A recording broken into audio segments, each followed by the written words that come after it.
Assalamualaikum warahmatullahi wabarakatuh. Ketemu lagi di mata kuliah Statistik Ekonomi Lanjutan. Di pertemuan ini kita akan belajar tentang analisis ragam atau analysis of variance.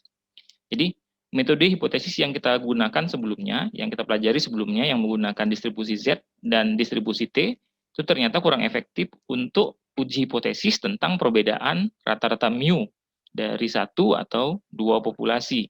Jadi sebenarnya analisis ragam ini adalah penyempurnaan dari distribusi Z dan T yang telah kita pelajari sebelumnya.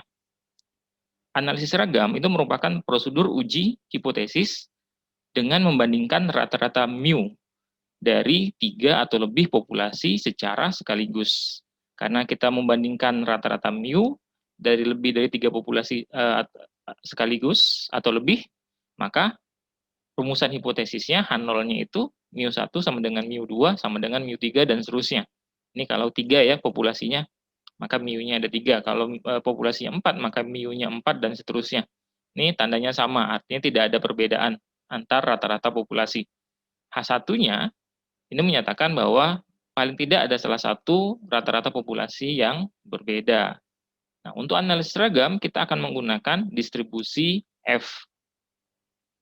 Seperti halnya distribusi T, bentuk kurva distribusi F tergantung dari jumlah derajat bebas atau DF. Namun, untuk uji F, untuk mencari F tabel, kita nanti menggunakan dua derajat bebas. Ada yang disebut namanya DF pembilang, dan ada yang juga disebut dengan DF penyebut. Nah, namun untuk mencari F-tabel sebenarnya sudah ada di video saya sebelumnya. Silakan nanti dilihat kembali videonya. Bagaimana teknis mencari F-tabel. Sesuai dengan uji hipotesis sebelumnya, nantinya kita akan bandingkan antara nilai F hitung dengan nilai F-tabel tentunya. Dengan kurvanya seperti ini ya, kurva uji F itu seperti ini. Di mana uji F itu nanti adalah uji pihak kanan, daerah yang diarsir ini selalu yang ada di sebelah kanan. Di daerah yang diarsir ini disebut daerah kritis atau daerah penolakan H0. Daerah penolakan H0 berarti daerah penerimaan H1. Sedangkan yang tidak diarsir ini adalah daerah penerimaan H0 atau daerah penolakan H1. Nah, untuk analisis ragam nanti ada dua jenis ya, ada untuk satu arah dan ada dua arah. Apa sih bedanya? Nah, sebagai contoh, dalam pengujian kesamaan rata-rata, mu untuk skor mahasiswa dengan 3 metode yang berbeda. Di sini kan intinya kan kita mencari perbedaan skor ya, tapi dengan metode yang berbeda. Di sini satu faktor sebenarnya yang mempengaruhi skor mahasiswa, yaitu metode mengajar yang berbeda. Ada satu dosen mengajarkan 3 metode yang berbeda pada sekelompok mahasiswa. Nah, kita ingin tahu apakah ada perbedaan nilai ujian tidak dari 3 metode yang berbeda itu. Nah, sebenarnya kan yang jadi point of view-nya adalah metodenya ya. Namun jika ada 3 dosen yang berbeda dengan 3 metode mengajar yang berbeda pula, maka di sini kan nggak hanya satu faktor aja yang mempengaruhi skor mahasiswa. Maka ada dua faktor, yaitu ada metodenya dan bisa juga dosennya. Maka ini bukan uji satu arah, tapi nanti akan jadi uji dua arah. Nah, asumsi untuk one way ANOVA atau uji satu arahnya, yang pertama, populasi-populasi di mana sampel diambil terdistribusi paling tidak mendekati normal. Yang kedua, populasi-populasi di mana sampel diambil memiliki ragam atau simpangan baku yang sama. Dan yang ketiga, sampel diambil dari populasi yang berbeda secara acak dan independen. Uji analisis ragam satu arah selalu memiliki daerah penolakan di sebelah kanan dari ekor kurva distribusi F. Nah, seperti ini ya, daerah penolakannya ada di sebelah kanan nih. Daerah penolakan atau disebut juga dengan daerah kritis. Pengujian hipotesis ANOVA memiliki prosedur yang sama dengan uji hipotesis sebelumnya. Jadi sama aja kita pakai uji hipotesis menggunakan distribusi T, Z, atau F. Nanti tetap kita menggunakan 5 langkah pengujian hipotesis. Nah, sekarang bagaimana sih cara kita mencari F hitungnya? F tabelnya tadi kan udah nih, udah ada videonya sebelumnya, nanti bisa dilihat video bagaimana cara mencari F tabelnya. Nah, sekarang bagaimana cara mencari F hitungnya? Nilai statistik uji F untuk pengujian hipotesis dengan ANOVA merupakan rasio dua ragam, yaitu ragam antar sampel atau MSB, atau singkatan dari mean square between, dan ragam antar sampel atau mean square within. Nah, maka F hitung rumusnya adalah MSB dibagi MSW. Nah, untuk mencari MSB, rumusnya adalah SSB dibagi K dikurang 1. K ini adalah banyaknya kelompok data ya. Nah, untuk mencari SSB, rumusnya ini. SSB adalah T1 kuadrat, T ini adalah total nilai variabel per kolom. Nah, karena nanti datanya akan kita masukkan per kolom-kolom dia, per kelompok, per kolom. Dibagi N1. N1 ini adalah banyaknya data per kolom. Kalau di atas ini jumlah data per kolom, kalau ini banyaknya ya, per kolom. Di kolom 1, maaf. T2 berarti banyaknya data, jumlah data di kolom 2, totalnya di kolom 2, dibagi N2 banyaknya data di kolom 2. Dan seterusnya. Dibagi sigma X dikuadratkan. Nah, sigma X itu berarti total nilai X dalam semua sampel. Dibagi N, N ini adalah banyaknya sampel ya. Nah, kemudian MSW, nih MSW kemari, rumusnya adalah SSW dibagi N dikurang K. N ini kan tadi banyaknya sampel ya, dikurang K, K itu banyaknya kelompok, banyaknya kolom. Banyaknya kelompok sebenarnya, karena kan kelompoknya nanti kita masukkan dalam kolom-kolom. Dimana untuk mencari SSW ini, rumusnya adalah sigma X kuadrat. Nah, bedakan di sini, sigma X dikuadratkan dengan sigma X kuadrat ya. Dikurang, nah pengurangnya juga sama. Angka dari sini nanti bisa kita masukkan kemari. Oke, sekarang kita lihat contoh soalnya. Terdapat 3 metode pengajaran dalam mata kuliah statistika. Di akhir semester diberikan tes yang sama pada 15 orang dan diperoleh skor sebagai berikut. Jadi, ini ada 3 metode mengajar untuk mata kuliah statistik.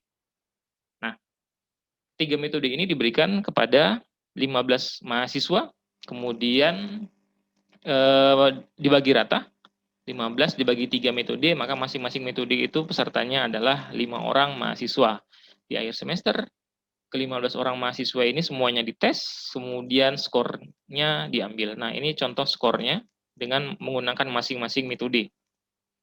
Nah, maka langkah pertama untuk mencari nilai F hitungnya, pertama kita buat dulu kolomnya seperti ini, kita jumlahkan dulu masing-masing kolom.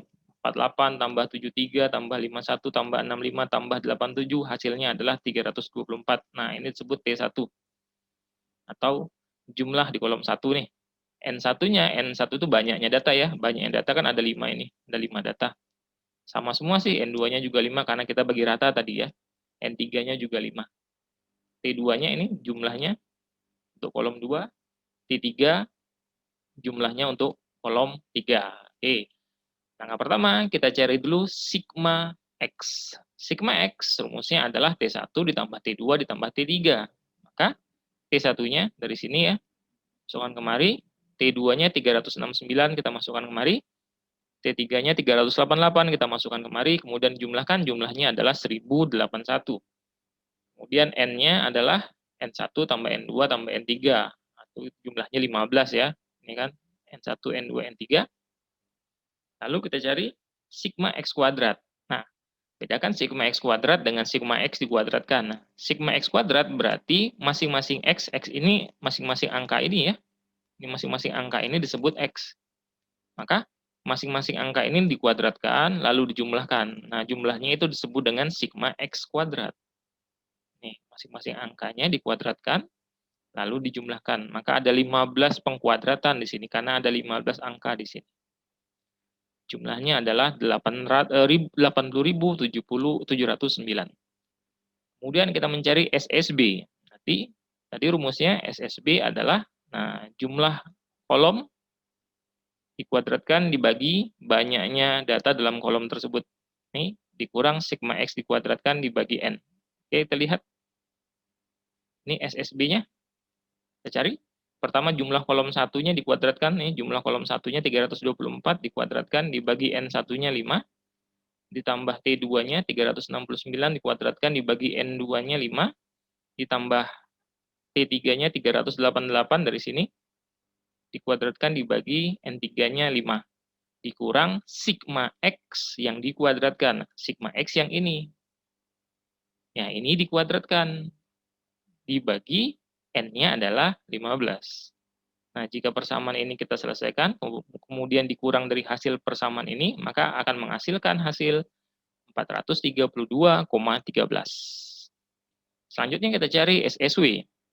SSW tadi rumusnya adalah sigma X kuadrat dikurang angka dari sini ya. Ini sama dengan di sini. Jadi kalau ini udah kita dapatkan, tinggal dipindahkan saja. Maka kita cari sigma X kuadratnya, tadi udah dapat nih, sigma X kuadrat 80.709 dikurang, nah ini dia sama dengan ini nih. Hasil di sini kita masukkan saja kemari. Kemudian nanti ketemu hasilnya 2372,80. Kemudian kita cari MSB. MSB rumusnya adalah SSB dibagi K dikurang 1. SSB-nya tadi adalah 432,13. Kita masukkan 432,13 dibagi K dikurang 1. K ini banyaknya kolom ya, atau banyaknya kelompok. Nah, tadi kan ada 3 kelompok data. Yang kita jadikan 3 kolom, maka ini 3 dikurang 1 atau hasilnya adalah 2. Maka 432,13 dibagi 2, hasilnya adalah 216,07. MSW rumusnya adalah SSW dibagi N dikurang K. SSW tadi hasilnya adalah 2372,80. Masukkan kemari. Dibagi N-nya adalah 15, K-nya adalah 3. Nanti hasilnya adalah 197,73. Maka F hitungnya MSB dibagi MSW. MSB-nya 216,07. Sedangkan MSW tadi hasilnya adalah 197,73. Ketika dibagikan nanti hasilnya adalah 1,09.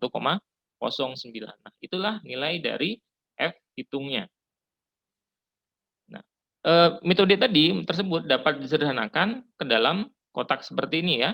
Jadi ini sebenarnya digunakan untuk mempermudah kita dalam menganalisis dari mana asalnya. Misalnya K dikurang 1 itu 2, kemudian tadi N dikurang K itu adalah 12, kemudian totalnya adalah N dikurang 1 ini 14, SSB-nya berapa masukkan kemari, SSW-nya berapa masukkan kemari, SST itu adalah SSB tambah SSW ya. Masukkan kemari. Nah, sebenarnya angkanya sama saja. Hanya saja tabel ini digunakan agar lebih terlihat bagus. Nah, itu contohnya, contoh menghitung F hitungnya. Sekarang kita lihat lagi contoh tadi, bagaimana kalau kita susun dalam format pengujian hipotesis yang sesungguhnya. Nah, merujuk pada soal sebelumnya tentang skor 15 orang mahasiswa yang diambil secara acak dari 3 kelompok metode pengajaran, dengan tingkat signifikansi 5%, dapatkah kita menolak hipotesis 0 bahwa skor seluruh mahasiswa dengan masing-masing metode pengajaran adalah sama? Asumsikan bahwa seluruh asumsi untuk uji ANOVA satu arah telah terpenuhi. Asumsinya tadi ada 3 ya. Nah, maka langkah yang pertama adalah biasa, rumuskan hipotesis terlebih dahulu. Karena ada 3 kelompok data dan ada 3 rata-rata, ada 3 mu berarti ya. Ada 3 metode pengajaran, berarti ada 3 kelompok data, maka ada 3 mu, maka H0-nya mu1 sama dengan mu2 sama dengan mu3. H1-nya, semua rata-rata skor dari 3 kelompok adalah tidak sama, atau minimal salah satunya tidak sama. Maka, kemudian yang kedua, distribusi yang digunakan, pilih kita, karena kita membandingkan 3 rata-rata populasi yang berdistribusi normal, maka akan digunakan distribusi F untuk melakukan pengujian. Kemudian daerah kritisnya, nah ini biasanya kita ini di nomor 2 sebenarnya ya, tapi boleh juga sih nomor 3 nggak ada masalah. Daerah kritisnya 0,05 atau 5%. Nah, baru kita cari nilai F hitungnya, F tabelnya. Tadi kan saya katakan F tabel, untuk mencari F tabel ada 2 DF ya, ada DF pembilang, ada DF penyebut. DF pembilang itu rumusnya adalah K dikurang 1 atau banyaknya kelompok dikurang 1. Ada 3 kelompok dikurang 1, hasilnya 2. Dan DF penyebutnya adalah N dikurang K, N itu adalah banyaknya data. Banyaknya data adalah 15 dikurang K, banyaknya kelompok, dikurang 3 hasilnya adalah 12. Nah, jika kita cari nanti di tabel F, nanti akan ketemu nilai F tabelnya adalah 3,89.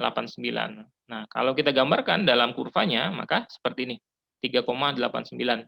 Di mana daerah sebelah kanan ini, atau daerah kritis, ini adalah daerah penolakan H0, sedangkan daerah sebelah kirinya ini adalah daerah penerimaan H0.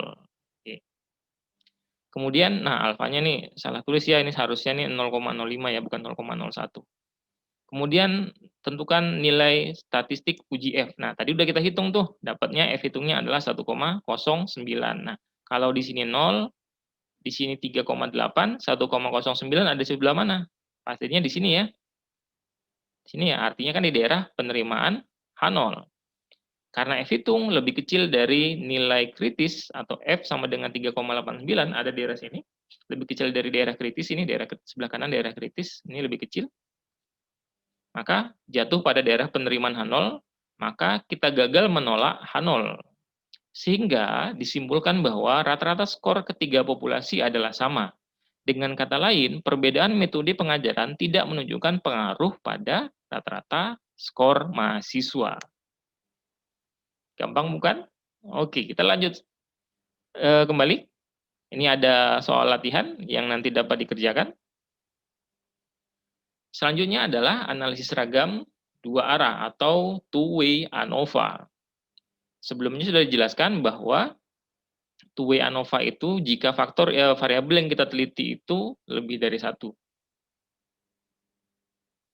Misalnya, pengaruh pemberian 3 jenis pupuk terhadap produksi 4 varietas gandum.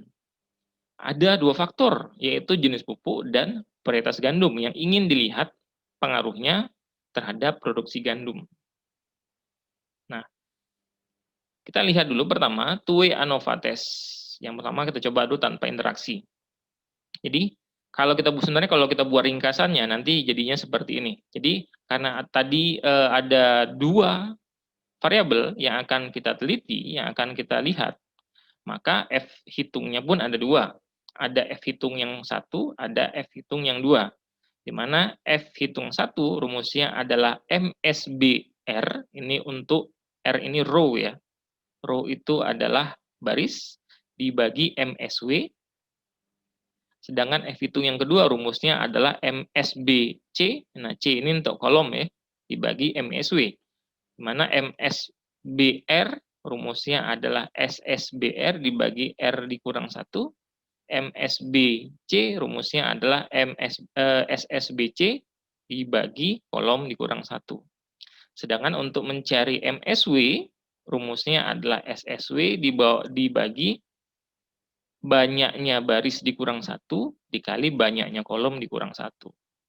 Nah, ini rumusnya sebenarnya ada di sini semua. Jadi kita lihat contohnya. Nah, contoh. Tabel berikut menunjukkan data produksi 3 varietas gandum dalam ton per hektar dengan 4 jenis perlakuan pupuk. Ujilah H0 aksen pada taraf nyata 0,05 bahwa tidak ada beda rata-rata hasil gandum untuk keempat perlakuan pupuk tersebut.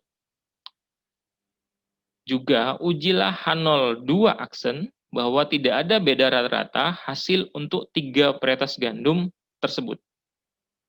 Nah, jadi seperti ini. Awalnya datanya seperti ini ya, datanya hanya ini saja, awal datanya. Ini ada 4 jenis pupuk. 4 jenis pupuk, maka di sini ada 4 baris. Dan ada 3 varietas gandum. Maka ada 3 kolom juga. Nah, ini kombinasi dari ketiganya. Maka langkah pertama kita harus jumlahkan dulu jumlah kolomnya. Ini jumlah kolom kedua, jumlah kolom ketiga. Kemudian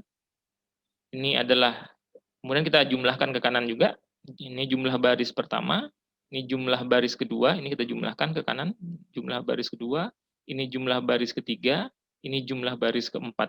Nah, total kolom maupun total baris itu harus sama. Ini sama-sama 720 ya. Nah, kemudian kita cari rata-rata per kolom dan rata-rata per baris. Caranya gimana? Nah, Misalnya rata-rata kolom adalah total dibagi N untuk masing-masing kolom. Misalnya di sini 59 ini dapatnya dari 236 dibagi 4 karena ada 4 data di sini. Ini pun gitu juga 63 dapatnya dari 252 dibagi 4. 58 ini dapatnya dari 232 dibagi 4. Kemudian untuk rata-rata baris 210 dibagi ada 3 data di sini, hasilnya adalah 70. 159 dibagi 3 hasilnya adalah 53. 183 dibagi 3 hasilnya adalah 61. 168 dibagi 3 hasilnya adalah 56. Oke. Kemudian kita rumuskan dulu hipotesis. Hipotesisnya, maka seperti yang sudah disebutkan tadi H0 aksen satunya alfa 1 sama dengan alfa 2 sama dengan alfa 3, alfa 3 ini harusnya alfa 4 ya. Pengaruh baris atau jenis pupu adalah 0. Nah, kan ini kenapa sampai alfanya sampai 4 nih ya? Harusnya 4 ini karena barisnya ada 4 ini. H1 aksen 1 sekurang-kurangnya 1 alfa tidak sama dengan 0, minimal ada 1 yang berbeda.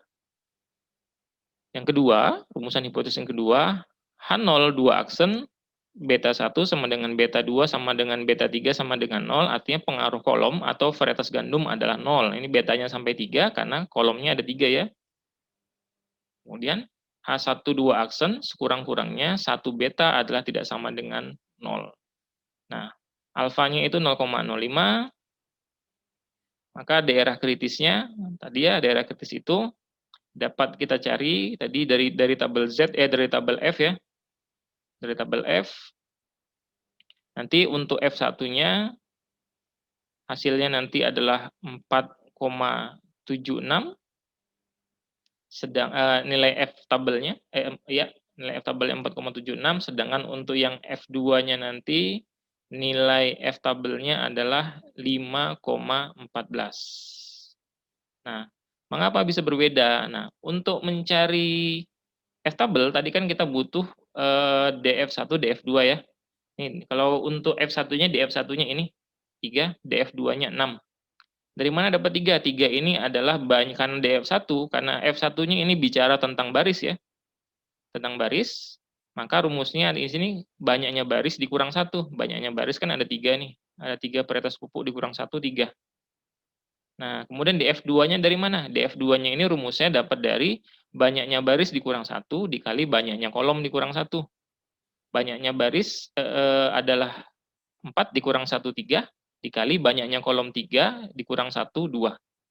3 dikali 2 hasilnya adalah 6. Ya, maka kalau kita cari DF1-nya 3, DF2-nya 6 dengan alfa 5%, nanti ketemu F tabelnya 4,76. Dengan yang kedua nanti, ini ya yang F2 kan cerita tentang kolom ya, kolomnya kan ada 3. Maka ketika kita mencari DF1-nya, rumusnya 3 dikurang 1 nih, maka di sini 2. Kalau yang 6 ini tetap sama dengan yang di atas. Nah, jika kita cari di tabel F dengan DF12 dan DF2-nya 6, hasilnya adalah 5,14. Oke, nah sekarang kita cari nilai F-nya. F hitungnya, karena F tabelnya udah ketemu, kita cari nilai F hitungnya. Pertama, kita cari F hitung yang pertama. F hitung yang pertama itu bicara tentang baris ya, atau row. Maka SSBR, nah SSBR adalah TR1 kuadrat, nah atau jumlah baris 1 dikuadratkan, ditambah jumlah baris 2 dikuadratkan, ditambah jumlah baris 3 dikuadratkan, dan seterusnya. Dibagi C. C ini adalah banyaknya kolom. Nah, di sini makanya jumlah baris 1, nih 210 dikuadratkan, tambah jumlah baris 2, 159 dikuadratkan, ditambah jumlah baris 3, 183 dikuadratkan, ditambah jumlah baris 4, 168 dikuadratkan, dibagi C, banyaknya kolom. Ada 3, masukkan. Dikurang sigma X yang dikuadratkan. Nah, sigma X itu kan jumlah ini semua ya, sigma X yang ini. 720 dikuadratkan, dibagi banyaknya baris dikali banyaknya kolom. banyaknya baris ada 4, banyaknya kolom ada 3, dikalikan hasilnya adalah 12. Nah, jika persamaan ini masing-masing kita selesaikan, hasilnya adalah 498. Selanjutnya adalah SSB untuk kolom. Maka kalau tadi jumlah baris, sekarang kita bicara jumlah kolom ya. Jumlah masing-masing kolom dikuadratkan dibagi banyaknya baris.